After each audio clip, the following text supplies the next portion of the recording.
আমরা পটল দিয়ে তৈরি বিভিন্ন রেসিপি খেয়ে থাকি, যার মধ্যে ছোট বড় প্রত্যেকেরই পছন্দের একটা রেসিপি হচ্ছে পটলের দোরমা। এই রেসিপিটা দু রকমভাবে বানানো যায়, একটা হচ্ছে নিরামিষভাবে আর আরেকটা হচ্ছে আমিষভাবে। আজকে মিঠু অ্যান্ড রিয়া কুকিং তোমাদেরকে দেখাবে নিরামিষ পটলের দোরমা রেসিপি। নমস্কার বন্ধুরা, মিঠু অ্যান্ড রিয়া কুকিংয়ে সকলকে স্বাগত জানিয়ে শুরু করছি আজকের এই সুন্দর সুস্বাদু রেসিপিটার ভিডিও। প্রথমেই আমি এখান থেকে 5টা পটলকে বেছে নিলাম। পটলগুলো বেছে নেওয়ার সময় একটা কথা মাথায় রাখতে হবে, পটলগুলো যাতে বেশ গোল গোল টাইপের হয়। এর থেকেও গোল পটল পাওয়া যায়, কিন্তু আমি সেগুলো পাইনি, যার ফলে আমি এইরকম পটলগুলো ব্যবহার করলাম। তোমরা একটু গোল গোল ধরনের যে পটলগুলো, ওগুলোই তোমরা ব্যবহার করবে। দেখো, সমস্ত পটলগুলোকে ভালোভাবে ফার্স্টে ধুয়ে নিয়েছি। এবার কিভাবে পটলটাকে রেডি করে নিতে হবে তার জন্য তোমরা একটু ভালোভাবে মনোযোগ দিয়ে দেখো।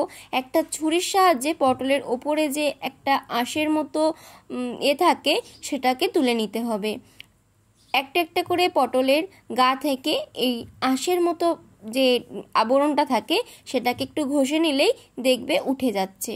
সুন্দরভাবে পটলটা এরকম হয়ে যাবে। তবে অল্প বিস্তর যদি আঁশের মতো অংশটা থেকেও যায় তাতে কোনো সমস্যা নেই। একটা একটা করে সমস্ত পটলগুলোকে রেডি করে নিলাম। এবার পটলের দোরমা বানানোর জন্য পটলের যে মেন কাটিংটা সেটা আমরা করে নেব। একটা বড় সাইজের পটল নিয়েছি। এই পটলটা 4 ভাগ করা যাবে। আর পটলটা কাটার সময় মাথায় রাখতে হবে যে পটলটা 4 ভাগের 1 ভাগ কাটতে হবে সেটাকে এক্সট্রা রেখে দিতে হবে, আর বাকি 3 ভাগ বড় অংশটা থাকবে। আর তোমাদের পটলেরটা যদি ছোট হয় তাহলে সেটা 3 ভাগ যদি হয় তাহলে 1 ভাগ কেটে নেবে, 2 ভাগ থাকবে। অর্থাৎ 1 ভাগ পটলটা যতটুকু হবে তার থেকে 1 ভাগ কেটে বাদ দিয়ে রাখবে, ওটা মুখটা সিল করতে কাজে লাগবে। এবার একটা চামচের পিছনের দিক দিয়ে পটলের মধ্যে থাকা বীজগুলোকে বের করে নিতে হবে। আর আমি আজকে পটলের বীজ দিয়ে কোনো রকম পুর বানাবো না, আমি আজকে ছানার পুর বানাবো। তবে তোমরা চাইলে ওই ছানার মধ্যে পটলের বীজগুলোকে পেস্ট করেও দিতে পারো। তোমরা যদি পটলের বীজগুলো দিয়ে কিভাবে পুর তৈরি করতে হয় সেই রেসিপিটা দেখতে চাও তাহলে অবশ্যই কমেন্ট করে জানাবে। এটা সম্পূর্ণ একটা নিরামিষ রেসিপি, পেঁয়াজ রসুনের ব্যবহার ছাড়াই এই সম্পূর্ণ নিরামিষ রেসিপিটা তোমরা ভগবানকেও বানিয়ে দিতে পারো ভোগ হিসেবে। একটা একটা করে সমস্ত পটলকে সুন্দরভাবে পরিষ্কার করে নিয়েছি। আর এই সাইডে রেখে দিয়েছি পটলের যে 1 ভাগ করে কেটে রেখেছিলাম সেই অংশগুলো। আমি এখানে নিয়ে নিয়েছি পনির।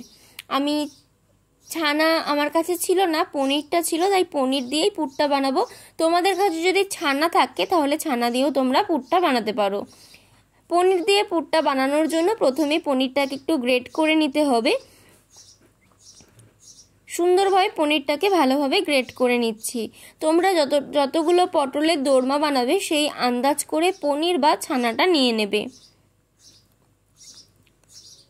পটল দিয়ে তৈরি বিভিন্ন রেসিপি যদি দেখতে চাও তাহলে অবশ্যই কমেন্ট করে জানাও, বিভিন্ন রেসিপি আমরা নিয়ে আসব। এবার পুরটা বানানোর জন্য একটা ফ্রাইং প্যান নিয়ে নিয়েছি, তার মধ্যে তেলটা দিয়ে দিয়েছি। তেলটা গরম করে নিতে হবে। তেলটা গরম হয়ে গেলে দিয়ে দিতে হবে আদার পেস্ট। 1 চামচ আদার পেস্ট দিয়ে দিলাম। আর আদাটা যাতে গায়ের মধ্যে ছিটে না আসে তার জন্য এর মধ্যে দিয়ে দিতে হবে সামান্য একটু হলুদের গুঁড়ো, তাহলে আদাটা আর ছিটে গায়ে আসার ভয় থাকবে না। হলুদের গুঁড়োটা দেওয়ার পরে আদাটাকে ভাজা ভাজা করে নিতে হবে। তারপরে দিয়ে দিতে হবে 1 চিমটি হিং। হিং দিলে এই পটলের দোরমায় পুরের স্বাদটা বা পটলের দোরমার স্বাদটা ভীষণই সুন্দর আসে। এখানে টমেটো কেচাপ ব্যবহার করলাম 1.5 চামচ পরিমাণে। তোমরা চাইলে টমেটো কুচিও ব্যবহার করতে পারো, তবে এখানে কেচাপটা ব্যবহার করাটাই ভালো হবে। দিয়ে দিলাম 1/2 চামচ লঙ্কার গুঁড়ো, 1/2 চামচ জিরে গুঁড়ো, আর দিয়ে দিচ্ছি 1/2 চামচ ধনে গুঁড়ো। সমস্ত গুঁড়ো মশলাগুলোকে দেওয়ার পরে ভালোভাবে একটু কষিয়ে নিতে হবে। সমস্ত গুঁড়ো মশলাগুলো ভালোভাবে কষানো হয়ে গেলে দিয়ে দিচ্ছি গ্রেট করে রাখা পনিরগুলো। গ্রেট করে রাখা পনিরগুলোকে সুন্দরভাবে মশলার সাথে ভালোভাবে কষিয়ে নিতে হবে। ভালোভাবে মশলার সাথে কষিয়ে নেওয়া হয়ে গেলে দিয়ে দিচ্ছি স্বাদমতো লবণ। পনির বা ছানা খুব বেশি ভাজতে নেই, একদম লো ফ্লেমে 2 থেকে 3 মিনিট ভেজে রেডি করে নিলেই হয়ে যাবে এই পুরটা। স্বাদমতো চিনি দিয়ে আবারও একবার মিক্স করে নেব, আর গ্যাসের ফ্লেম কিন্তু থাকবে একদম মিডিয়াম থেকে লোতে। রেডি হয়ে গেল আমাদের ছানার পুর বা পনিরের পুর। এবার এই পুরটাকে এক সাইডে রেখে দেব ঠান্ডা হওয়ার জন্য। এই রকমভাবে ছানা দিয়ে বা পনির দিয়ে পুর তৈরি করে পটলের দোরমা বানিয়ে দেখবে, ভীষণই সুন্দর লাগে খেতে। রুটি, ভাত, পোলাও, ফ্রাইড রাইস যে কোনো কিছুর সাথেই ভীষণই ভালো লাগে এটা খেতে। কেটে রাখা পটলগুলোকে এবার লবণ আর হলুদ দিয়ে ভালোভাবে ম্যারিনেট করে নিচ্ছি। আর চেষ্টা করবে পটলের ভিতরের দিকগুলোতেও একটু লবণ আর হলুদটা ভালোভাবে মাখিয়ে দিতে। আর পটলের মাথার দিকগুলো যে কেটে রেখেছিলাম সেগুলোতেও কিন্তু লবণ হলুদটা মাখিয়ে নিয়েছি। এবার একটা কড়াই বসিয়ে দিয়েছি, কড়াইয়ের মধ্যে দিয়ে দিচ্ছি বেশ কিছুটা পরিমাণে সরষের তেল। তেলটা ভালোভাবে গরম হয়ে গেলে দিয়ে দিতে হবে পটলগুলো। খুব বেশি গরম হওয়ার পরে পটলগুলো দেবে না, তেলটা যখন মিডিয়ামভাবে গরম হয়ে যাবে তখন কিন্তু পটলগুলো দিয়ে দিতে হবে। তা না হলে তেলটা খুব বেশি গরম হয়ে গেলে পটলের গায়ে খুব তাড়াতাড়ি কালার চলে আসবে, আর পটলটা কিন্তু ভেতর থেকে সেই রকমভাবে সেদ্ধ হবে না। আর পটলগুলো ভাজার সময় অবশ্যই গ্যাসের ফ্লেম থাকবে মিডিয়াম থেকে লোতে। বেশ কিছুক্ষণ সময় ধরে পটলগুলোকে নাড়াচাড়া করে ভেজে নিতে হবে, এবং পটলের যে মাথার দিকগুলো কেটে রেখেছিলাম সেই দিকগুলোকেও ভালোভাবে ভেজে নিতে হবে। পটলটাকে এমনভাবে ভাজতে হবে যাতে পটলটা ভাজা হওয়ার সময়ই 90% মতো সেদ্ধ হয়ে যায়। এবার তেল ঝরিয়ে পটলগুলোকে তুলে নিচ্ছি। পটলগুলোকে তুলে একটা থালার মধ্যে বা একটা পাত্রের মধ্যে ঠান্ডা হওয়ার জন্য রেখে দিলাম। তখন ছানার পুরের মধ্যে কাজুটা দিতে ভুলে গেছিলাম, তাই ছানার পুরের মধ্যে ভেঙে রাখা কাজুর টুকরোগুলো দিয়ে দিলাম। এদিকে একটা বাটির মধ্যে 2 চামচ টক দই নিয়ে ভালোভাবে ফেটিয়ে এক সাইডে রেখে দিলাম। ততক্ষণে পটলগুলো এদিকে ঠান্ডা হয়ে গেছে আর পুরটাও ঠান্ডা হয়ে গেছে। এবার অল্প অল্প করে পুর পটলের মধ্যে দিয়ে ভালোভাবে সেট করে নিচ্ছি। আর পটলটা কিন্তু পুরোপুরি ভর্তি করে পুর দেবে না, তাহলে কিন্তু পটলের পুরটা বেরিয়ে আসার চান্স আছে। একটা একটা করে সমস্ত পটলের মধ্যে পুরটাকে দিয়ে নিতে হবে। সুন্দরভাবে সমস্ত পটলগুলোর মধ্যে পুরটাকে দিয়ে নিয়েছি। এইভাবে পটলগুলো যদি ঝোলের মধ্যে দাও তাহলে কিন্তু পটলের পুরগুলো বেরিয়ে আসার চান্স আছে। তার জন্য এখানে আমি নতুন নারকেলের কাঠি কিনে এনেছি, সেই নারকেলের কাঠি দিয়ে এটাকে সিল করে দিচ্ছি। পটলের যে কেটে রাখা মাথার অংশগুলোকে ভেজে রেখে দিয়েছিলাম সেই মাথার অংশগুলোকে এইভাবে দিয়ে টুপির মতো করে পরিয়ে আর নারকেলের কাঠি দিয়ে ভালোভাবে গেঁথে দিলেই রেডি হয়ে যাচ্ছে এই পটলগুলো। এবার আমরা গ্রেভিটা বানিয়ে নেব। তার জন্য তেলের মধ্যে দিয়ে দিচ্ছি 1 চিমটি হিং, আর দিয়ে দিচ্ছি 2টো শুকনো লঙ্কা, গোটা গরম মশলা দিলাম। গোটা গরম মশলার মধ্যে রয়েছে দারচিনি, এলাচ আর রয়েছে লবঙ্গ।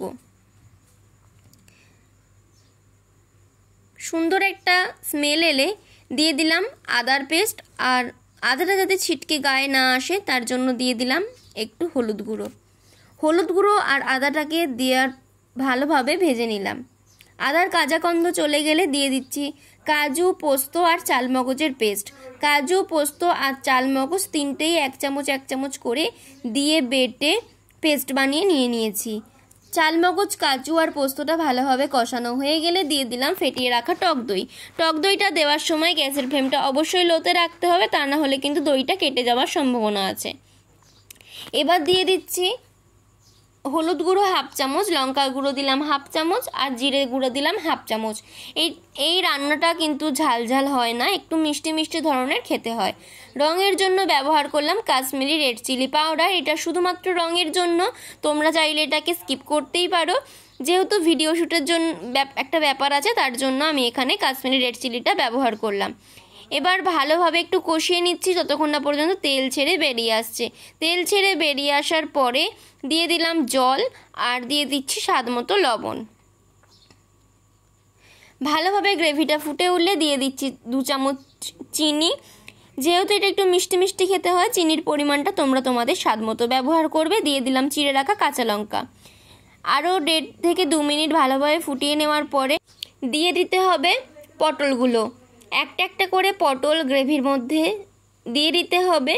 আর গ্রেভিটা খুব বেশি রাখবে না, পটলের দোরমার গ্রেভি খুব বেশি না রাখাটাই ভালো, তাহলে টেস্টটা সেরকম আসে না। একটা একটা করে পটলগুলোকে দেওয়ার পরে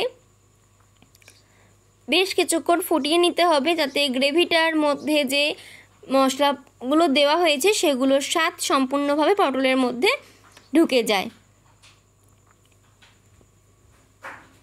পটলগুলোকে ভালোভাবে গ্রেভির মধ্যে দিয়ে একটু নাড়াচাড়া করে ঢাকা দিয়ে 5 মিনিট মতো ফুটিয়ে নিতে হবে। 5 মিনিট পরে ঢাকনা খুলে তোমাদেরকে দেখাচ্ছি। দেখো গ্রেভিটা কিন্তু অনেকটা শুকিয়ে এসছে, আর গায়ে লাগা লাগা কিন্তু একটা ভাব চলে এসছে। আর একটা পটলেরও কিন্তু মুখটা খুলে যায়নি বা পুরটা কিন্তু বেরিয়ে যায়নি। এই রকমভাবে পটলের দোরমা বানালে একটা পটলেরও কিন্তু মশলাটা বা পুরটা বেরিয়ে যাবে না। এবার নামানোর আগে দিয়ে দিতে হবে ফ্রেশ ক্রিম। আমি এখানে ফ্রেশ ক্রিম দিচ্ছি 1 চামচ পরিমাণে। তোমরা চাইলে একটু ফ্রেশ ক্রিমের পরিবর্তে দুধের সরকে একটু পেস্ট করেও দিতে পারো, আবার নাও দিতে পারো, কোনো সমস্যা নেই। আর দিয়ে দিচ্ছি একটু ঘি আর গরম মশলা গুঁড়ো। ঘি, গরম মশলা গুঁড়ো, ফ্রেশ ক্রিম দেওয়ার পরে একবার ভালোভাবে মিক্স করে নিচ্ছি। আর গ্যাসের ফ্লেম কিন্তু অলরেডি বন্ধ করে দিয়েছি। আর দিয়ে দিতে হবে এখানে হাফ চামচ মতো গোলাপ জল। এতে পটলের দোরমার গন্ধটা বা স্মেলটা খুব ভালো আসে। রেডি হয়ে গেল আমাদের নিরামিষ পটলের দোরমা। এইরকমভাবে পটলের দোরমা বানিয়ে খেলে ভীষণই সুন্দর লাগে। ভাত, রুটি, পরোটা, পোলাও, ফ্রাইড রাইস যে কোনো কিছুর সাথে ভীষণই সুন্দর লাগে এই রেসিপিটা। আর ভীষণই সহজ এবং টেস্টি একটা রেসিপি। তোমরাও অবশ্যই বাড়িতে বানিয়ে দেখবে, আর কেমন হলো সেটাও অবশ্যই কমেন্ট করে জানাবে। তোমাদের এক একটা কমেন্ট আমাদেরকে অনেক বেশি উৎসাহিত করে নতুন নতুন ভিডিও বানাতে। যদি ভিডিওটা ভালো লাগে তাহলে লাইক, কমেন্ট, শেয়ার এবং সাবস্ক্রাইব করে আমাদেরকে আরও নিত্য নতুন রেসিপি ভিডিও বানানোর জন্য উৎসাহ দেবে। আজকের মতো তাহলে এখানেই আসি। সবাই ভালো থেকো, টাটা।